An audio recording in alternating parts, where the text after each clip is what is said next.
அகிலம் நியூஸ் நேயர்களுக்கு வணக்கம். அகிலம் நியூஸின் இன்றைய நாளுக்கான தலைப்பு செய்திகள். ஒட்டுமொத்த தமிழர்களுக்கும் உற்சாகத்தை வழங்கும் பொங்கல் பண்டிகை இன்று உலகவாழ் தமிழர்களால் கொண்டாடப்பட உள்ளது. எமது முன்னோர்கள் உழவுக்கு உதவும் சூரிய பகவானுக்கும் உழவுக்கு உதவும் மாடுகளுக்கும் நன்றியை சொல்வதற்காக பயன்படுத்திய அழகான அறுவடை திருநாளே தைப்பொங்கல் திருநாளாகும். இந்த ஆண்டு பொங்கல் திருநாள் 14ஆம் திகதி கொண்டாடப்படுகின்றது. சூரியன் தனுசு ராசியில் இருந்து தனது பயணத்தை முடித்து மகர ராசியில் பயணிக்க தொடங்குவதையே தை மாத பிறப்பு என்கின்றோம். இதன்படி இந்த ஆண்டு தைப்பொங்கல் வைக்க உகந்த நேரம் எது என்பது தொடர்பான விளக்கத்தையும் அறிந்து கொள்ளலாம். 14ஆம் திகதி சூரிய பொங்கல் வைப்பதாக இருந்தால் காலை 5 மணி முதல் 6 மணிக்குள் பொங்கல் வைத்து சூரிய உதயம் ஆகும்போது அதனை நெய்வேத்தியம் செய்யலாம். எனினும் இன்று 9:03 மணிக்கு தை மாதம் பிறக்கின்றது. அத்தோடு நாளை செவ்வாய்க்கிழமை என்பதன் காரணமாக அன்றைய தினம் பகல் 3 முதல் மாலை 4:30 மணி வரை ராகு காலம் ஆகும். மேலும் காலை 9 மணி முதல் 10:30 மணி வரை எமகண்டம் நேரமாகும். அதனால் வீட்டில் பொங்கல் வைப்பவர்கள் காலை 7:30 மணி முதல் 8:30 வரையிலான நேரத்தில் பொங்கல் வைக்கலாம். அந்த சமயத்தில் பொங்கல் வைக்க வாய்ப்பில்லாதவர்கள் காலை 10:30 முதல் 11:30 வரையிலான நேரத்திலும் பொங்கல் வைத்து வழிபடலாம்.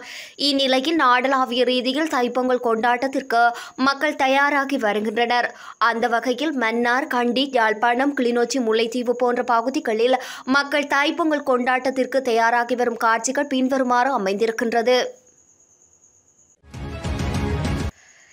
இலங்கையில் உள்ள கிழக்கு ஊவா மற்றும் வடமத்திய மாகாணங்களிலும் மாத்தளை, நுவரெலியா மற்றும் ஹம்பாந்தோட்டை மாவட்டங்களிலும் சில இடங்களில் இன்று 75 மில்லிமீட்டருக்கும் அதிகமான பலத்த மழை பெய்யக்கூடும் என வளிமண்டலவியல் திணைக்களம் தெரிவித்துள்ளது. கிழக்கு ஊவா, வடமத்திய மற்றும் வடமத்திய மாகாணங்களிலும் மாத்தளை, நுவரெலியா மற்றும் ஹம்பாந்தோட்டை மாவட்டங்களிலும் அவ்வப்போது மழை அல்லது இடியுடன் கூடிய மழை பெய்யும் என தெரிவிக்கப்பட்டுள்ளது. இதற்கிடையில் பிற்பகல் அல்லது இரவு வேளையில் பல இடங்களில் மழை அல்லது இடியுடன் கூடிய மழை பெய்யும் என வளிமண்டலவியல் திணைக்களம் தெரிவித்துள்ளது. இலங்கைக்குள் இந்த வருடத்துக்குள் 50,000 வாகனங்களை இறக்குமதி செய்ய முடியும் என வாகன இறக்குமதியாளர்கள் சங்கத்தின் தலைவர் பிரசாத் பானகே தெரிவித்துள்ளார். கடந்த 5 வருடமாக காணப்பட்ட வாகன இறக்குமதிக்கான தடை எதிர்வரும் பிப்ரவரி மாதம் தளர்த்தப்பட உள்ள நிலையில் தற்போது புதிய வரி கொள்கைகளுக்கு மேலாக வாகன இறக்குமதிக்கான ஏனைய அனைத்து வரிகளும் சேர்க்கப்பட்டதன் பின்னரான முழு வரியானது 500% அதிகரிக்கக்கூடும் என அவர் மேலும் சுட்டிக்காட்டியுள்ளார். சீனாவிற்கு உத்தியோகபூர்வ விஜயம் மேற்கொள்ளும் ஜனாதிபதி அனுரகுமார திசாநாயக்க நேற்றைய தினம் நாட்டில் இருந்து புறப்பட்டார். சீன ஜனாதிபதி ஷி ஜின்பிங்கின் அழைப்பின் பேரில் ஜனாதிபதி அனுரகுமார திசாநாயக்க அங்கு விஜயம் மேற்கொண்டுள்ளதாக ஜனாதிபதி ஊடகப் பிரிவு தெரிவித்துள்ளது. அத்துடன் எதிர்வரும் 17ஆம் திகதி வரை ஜனாதிபதி அனுரகுமார திசாநாயக்க சீனாவில் தங்கியிருப்பார் என்றும் தெரிவிக்கப்படுகின்றது. இந்த விஜயத்தின் போது ஜனாதிபதி அனுரகுமார திசாநாயக்க சீனா ஜனாதிபதி ஷி ஜின்பிங் மற்றும் சீன பிரதமர் போன்றோரை சந்தித்து கலந்துரையாடல் மேற்கொள்ளப்படுவதாக கூறப்பட்டுள்ளது. நாட்டில் 5 மாவட்டங்களுக்கு விடுக்கப்பட்ட மண்சரிவு எச்சரிக்கை மேலும் நீடிக்கப்பட்டுள்ளது. தேசிய கட்டிட ஆராய்ச்சி நிறுவனம் இதனை அறிவித்துள்ளது.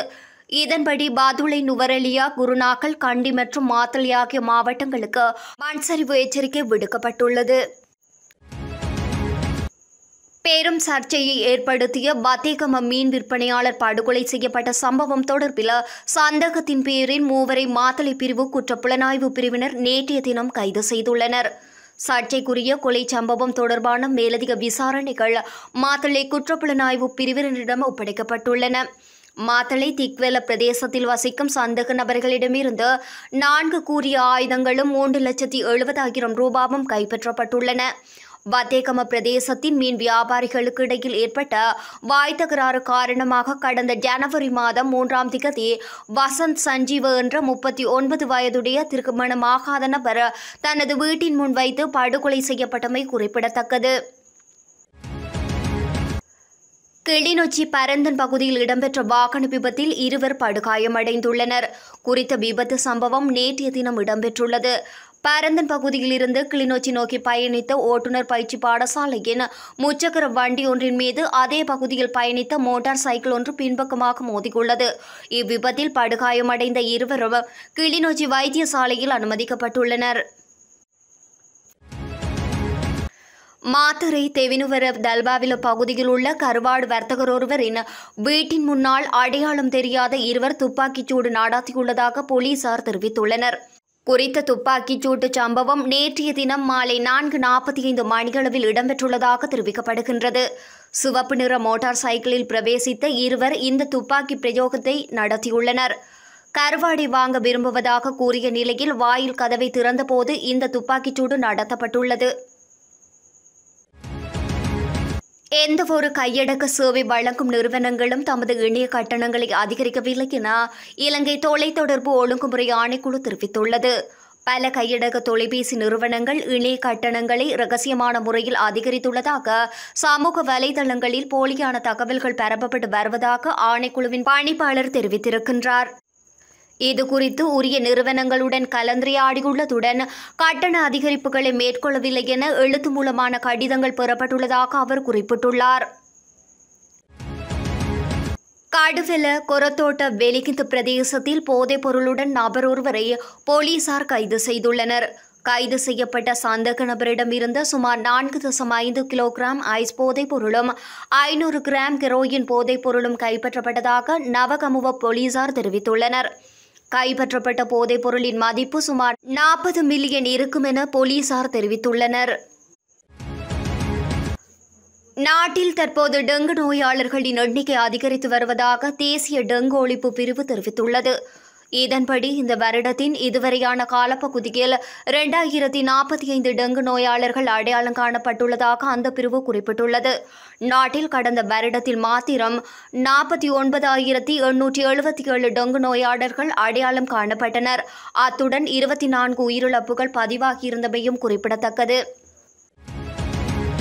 ஆசிரியர்கள் மற்றும் அதிபர்கள் உட்பட கல்வித்துறையில் 5 சேவைகளை அதிக சம்பளம் வாங்கும் 10 பதவிகளில் கொண்டு வருவதற்கு அரசாங்கம் பொருத்தமான நடவடிக்கைகளை எடுத்து வருவதாக தொழிலாளர் பிரதி அமைச்சர் மகிந்த ஜெயசிங்க தெரிவித்துள்ளார். மகரகம பிரதேசத்தில் நடைபெற்ற நிகழ்வு ஒன்றில் கலந்து கொண்டு உரையாற்றும் போதே அவர் மேற்கண்டவாறு தெரிவித்தார். கல்வித்துறையில் சம்பள முரண்பாடுகளை நீக்குவது தொடர்பான கலந்துரையாடல்கள் ஆரம்பிக்கப்பட உள்ளதாக பிரதி அமைச்சர் சுட்டிக்காட்டினார். மேலும் 3-2 ஆசிரியர்கள் சம்பள முரண்பாடு குறித்து பலர் கேட்கின்றார்கள். அதற்கு தேவையான ஆரம்பகட்ட கலந்துரையாடல்களை தற்போது நடத்தி வருகின்றோம். இந்த சம்பள ஏற்றத்தாழ்வு தீர்க்கப்பட வேண்டும் என்று அவர் தெரிவித்திருக்கின்றார். யாழ்ப்பாணத்தில் வாளுடன் சமூக வலைதளத்தில் காணொலிகளை வெளியிட்ட சிறுவனொருவன் கைது செய்யப்பட்டுள்ளதாக தெரிவிக்கப்படுகின்றது. சம்பவத்தில் துளிபுரம் பகுதியைச் சேர்ந்த 17 வயதான சிறுவனே கைதாகியுள்ளார். கைதான சிறுவன் வாளுடன் பல்வேறு கோணங்களில் காணொலிகளை எடுத்து அவற்றை டிக்டாக் தளத்தில் பகிர்ந்து வந்துள்ளார். இது தொடர்பில் வட்டுக்கோட்டை போலீசாருக்கு தகவல்கள் கிடைக்கப்பெற்றதை அடுத்து சிறுவனை போலீசார் கைது செய்ததுடன் சிறுவனிடமிருந்து வாளொன்றினையும் மீட்டுள்ளனர். மேலும் கைது செய்யப்பட்ட சிறுவனை போலீஸ் நிலையத்தில் தடுத்து வைத்து விசாரணைகளையும் மேற்கொண்டு வருகின்றனர்.